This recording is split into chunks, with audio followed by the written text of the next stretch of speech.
जय महाराष्ट्र. मी रोहन निर्मळ, महाराष्ट्र नवनिर्माण सेना जिल्हा उपाध्यक्ष कोल्हापूर. आता एक थोड्या वेळापूर्वी एक फोन आला होता की आपल्या कागलच्या चेकपोस्टवर आपल्या एका शेतकऱ्याचा 100 किलो कांदा जास्त आहे म्हणून त्याला 25,000 रुपये दंड भरावा लागणार, अशा प्रकारचं मला एक फोन आला होता. आरटीओ विभागाकडून होणारी लूट आणि अदानी उद्योग समूहाकडून होणारी लूट आणि दादागिरी ही तात्काळ थांबवण्यात यावी.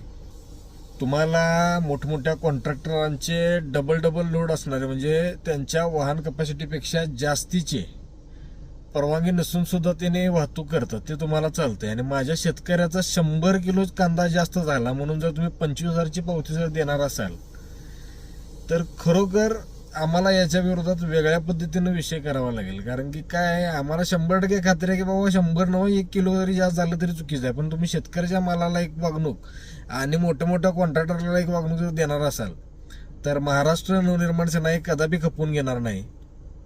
आणि राहिला विषय चेकपोस्ट नाक्यांचा, चेकपोस्ट नाक्यावर ओव्हरलोडिंगसाठी जे काय हप्ते घेतले जातात त्याच पद्धतीनं ज्या गाड्यांची एंट्री आहे त्या गाड्यांना आरटीओ पकडत नाहीत.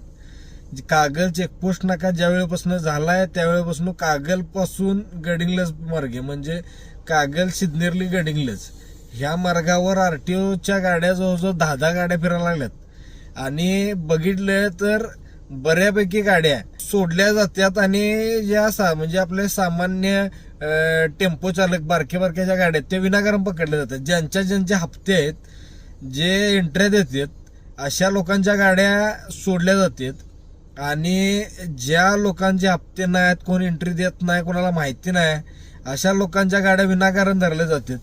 काहीच कारण नसलं तर कोणतं तरी एखादं कारण काढायचं आणि संबंधित मालकाला फावती पडायला लावायची.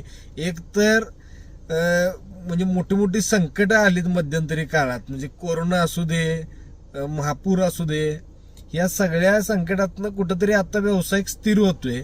आरटीओ विभागानं जे काही हे दडपशाही चालू केली आहे यामुळे कुठंतरी का नाही आपला टेम्पो चालक म्हणा किंवा वाहनधारक व्यावसायिक कुठंतरी अडचणीत येतील असं आम्हाला वाटायला लागले.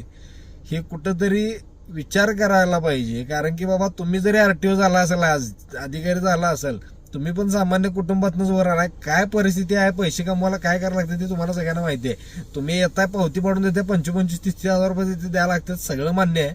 पण कुठंतरी माणुसकी नावाचा प्रकार जर शिल्लक असेल तुमच्याकडे तर 100% विचारपूर्वक कारवाया करा.